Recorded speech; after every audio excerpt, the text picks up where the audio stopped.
como siempre digo, se pone más emocionante afuera que cuando estamos al aire. A lo mejor es por temor de no decirlo, pero yo creo que es importantísimo que platiquemos sobre lo que está sucediendo con el Consejo de Administración de Pemex, Fundamental ahí. Es otro Consejo de Administración el que va a haber. Todavía no. De ahí el es otro sindicato, Consejo de Administración.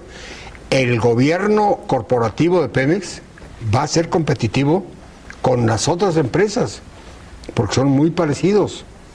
Entonces, hay que verlo con buenos ojos porque estamos separando, estamos dejando a Pemex como una empresa negociadora.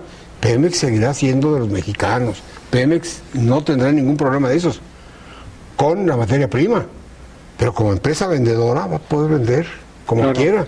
Y que también va a haber competencia libre, o sea, va a haber, por ejemplo, en el tema de gasolina se va a poder exportar y va a poder haber otro tipo de empresas que le comercialicen a los ciudadanos comunes y corrientes, como los ciudadanos de a pie, como dice el licenciado Sepúlveda, que van a poder comprar gasolina con una u otra empresa, ya sea con Pemex o con otra empresa. Para que suceda eso en Pemex, y que va a permitir requiere acabar con la corrupción.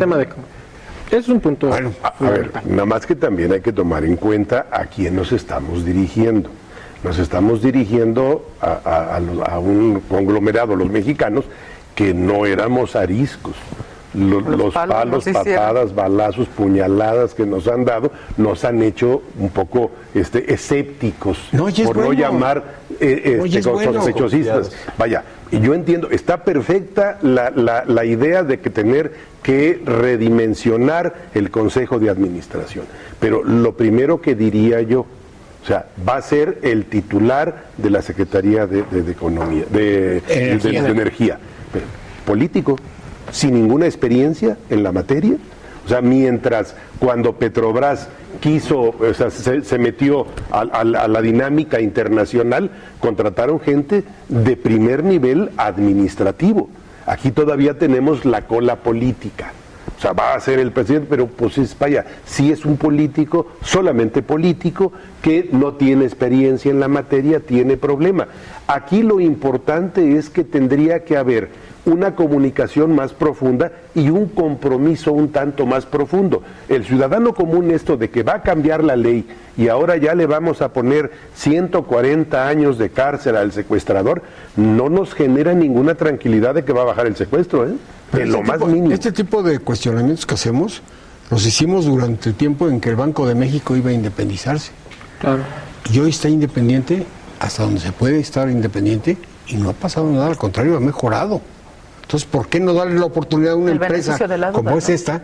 Pues de que se desarrolle y compita con las demás empresas. No, sí, porque yo creo que ese es el camino definitivamente, pero tomar el compromiso en serio. Por ejemplo, este Banco de México con su autonomía, no solamente fue la denominación normativa de autonomía, se ha permitido que haya un servicio civil de carrera, que la gente que está ahí conoce los temas, o sea, nos podrán caer bien o nos podrán caer mal, pero todos los que forman esta élite en materia de hacienda y demás están formados. Tendrá que hacer tendrán que hacerse en Pemex.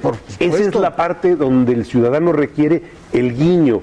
El decir, no te contesto solamente con la cuestión formal de que voy a mover la ley. No, además de esto, voy a comprometerme a otro tipo de acciones que aseguren que esa ley se vaya a aplicar. Eso solamente se logra con el tiempo y como vayamos viendo cómo se va desenvolviendo. Totalmente de acuerdo. Pero con señales en el tiempo. Claro. Es una cuestión de plasmar en la ley, de crear las estructuras administrativas, profesionales adecuadas, pero también de voluntad política. Dar una pruebota de voluntad política. Sin lugar a dudas. Ahora, creo que en la sumatoria de todos estos factores que hemos platicado, a pesar de ello, es una reforma que vale la pena implementar.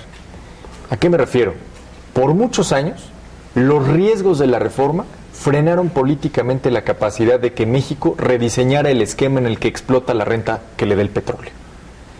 Y en eso, pues la verdad es que Pemex se nos cayó en producción, varios países nos rebasaron, empezamos a importar la mitad de las gasolinas que consumimos y pagamos un gas muy caro que además incrementa los precios porque es el insumo básico de toda la industria. Pero ¿por qué es caro? Porque la transportación del gas pues es obsoleto. Ahora es a través de gasoductos, ¿no? Ahora debe ser gasoductos. Platicamos, por ejemplo, lo que pasaba en el sureste mexicano. No existe ninguna red para gasoductos No. ni de Pero debemos gasoductos, acabar ¿no? también con la corrupción, no nada más de la que se roba el dinerito. No. No, los robos que hay en Pemex. La ordeña. La ordeña. Que esa está más algo controlada micro. por alguien en Vamos a particular. algo entre comillas micro, que no es la corrupción en Pemex, pero que tiene que ver. Los camiones usados que se importan de Estados Unidos con amparos. Como la gente importa camiones usados que gastan más gasolina y son menos competitivos, genera que los sobrecarguen, pero además que compren diésel robado. Entonces, genera este gran Demanda. mercado en el que entonces una cadena. necesita del trabajador de Pemex para que le diga, oye, ¿cómo me robo el diésel? Por ahí viene el diésel y por ahí viene el gas. Ten cuidado con el del Exactamente. gas. Entonces, si vamos a hablar del combate a la corrupción en el tema energético, vamos a ver que no solo está en el sector energético, sino en todos los sectores de la economía que se interrelacionan. Los proveedores de servicio, las constructoras, los que compran diésel robado, las gasolineras, etcétera, etcétera, etcétera. Tan solo hay que irnos a la carretera. Es un círculo. ¿Y cómo ves Los anuncios. los anuncios de venden diésel, venden gasolina? ¿Que esa gasolina es de Pemex? Se la robaron. Es Yo- gasolina boutique. Se la robaron. Yo insisto, nos sería mucho más fácil de entender al ciudadano común y silvestre este tipo de reformas si viéramos una acción de veras del gobierno federal y de los estados en contra de la corrupción. Porque cuando hablan, por ejemplo, de que van a ejercer un presupuesto para obra de infraestructura de 7 billones, pues digo, si en la estela de la luz se robaron el 50%, o sea, nos aterra. Mucho hubiera ayudado a empujar estas reformas que el presidente de la República hubiera adoptado una política clara en contra de la corrupción, nos daría mucho más tranquilidad, porque vaya, es más fácil creer que pueden llevarse a buen puerto este tipo de empresas cuando vemos que se está actuando.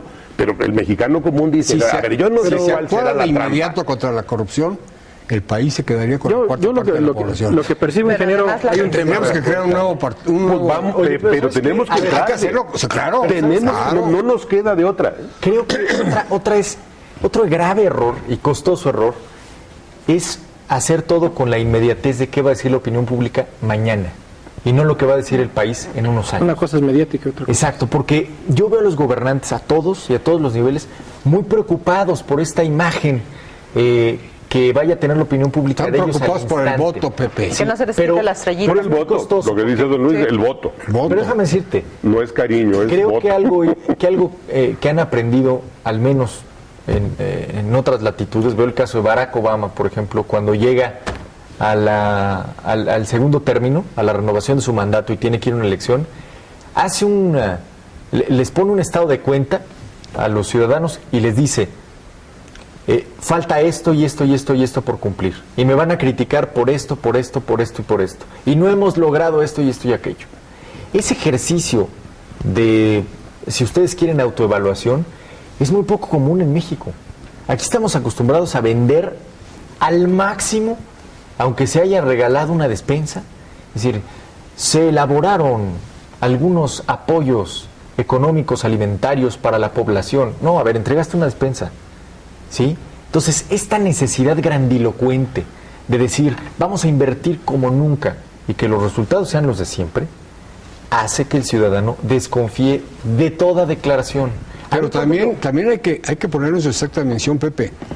¿Cuántos mensajes se han mandado por parte de los López Obrador y toda esa gente que habla de que Pemex se va a vender? Que también es irresponsable. Es irresponsable totalmente. Pero entonces no Pero hagas una pero la campaña. gente se los cree. Es que ese es el entonces que problema. vote por Ingeniero, él. La hay un gente tema. que no, espérenme. No, el problema no es tanto eso. El problema es que se crea una condición de falta de información, de deshonestidad, en donde cualquier pelado, o sea, se para y dice, la quieren vender y la gente se lo cree. Ahora, Además, aquí hay un- siempre es más fácil equivocadamente, creer en un estoy- conspirador Claro, que en alguien que da la versión oficial. Pero Si no- toda la gente le dices, fíjate que tenemos pruebas contundentes de que hay ovnis, nada más que no podemos dar las fotografías, y si sale la versión oficial diciendo fíjate que no hay elementos, la gente le va a creer al que le dijo que tiene las fotos, pero no se las puede enseñar. Es el caso del tema energético. Es más fácil. A ver, coincido en un tema. A ver, hay un tema que platicaba el licenciado Sepúlveda que yo lo tomaría por un sentido, lo retomaría por un sentido. Primero, decía que no hay falta de voluntad. Yo considero que sí existe voluntad del gobierno. Primero, hay tanta voluntad del gobierno federal en haber consolidado, por ejemplo, todo el tema de las reformas. Un gobierno que no tiene voluntades, como lo que hizo Vicente Fox, como lo que hizo Felipe Calderón en su sexenio, no construyó ninguna reforma. Hoy existen las reformas. Hay tanta voluntad en este gobierno federal que existen justamente las propuestas de las leyes secundarias. Hay voluntad para construir y hay voluntad también de los otros actores, con responsabilidad de los demás actores políticos que integran de manera plural y conforman de manera plural el Senado de la República para llegar a esos acuerdos. Ya están caminando determinada serie de reformas, ¿no? Eso es el punto importante. Ahora, creo que en el tema de corrupción y de transparencia, el gobierno federal acaba de realizar una reforma constitucional muy amplia en el tema de transparencia y corrupción. Son temas que, a ver, que tienen que venir caminando progresivamente. No es un tema de que hoy está la reforma y mañana están las acciones. Es un tema de implementación también de las políticas. Obligados, los partidos políticos es un tema muy importante. Ya nos toca a nosotros preguntar. Es un tema muy importante. Por ejemplo, el tema de transparencia de los partidos políticos a lo que refiere PP, justamente parte de esta reforma de transparencia que se realizó de manera de carácter constitucional, que permite ya que un ciudadano cualquiera le pueda preguntar a un partido político cómo, en qué se destina el financiamiento público que recibe de la institución electoral o del órgano electoral, ya sea federal o local. Esos temas son muy importantes. Produce una película, vas a subir a la palestra o hasta la Gravity podrás hacer esas preguntas. Y ahí puedes hacer esas preguntas porque de otra manera no te atreves. No, es que hay un sistema. Hay un sistema a través a través de Infomex. Digo, el ciudadano que verdaderamente quiere consultar y existen justamente los procedimientos adecuados y los canales institucionales para que a través de un portal como es Infomex pueda consultar y tenga una respuesta inmediata. Y te informas quién robó y vas a ver que no le hacen nada. Para eso sirven. Vamos a hacer una pausa, entramos a nuestro penúltimo bloque de esta mesa de diálogo y análisis de Visto Bueno Televisión. Regresamos.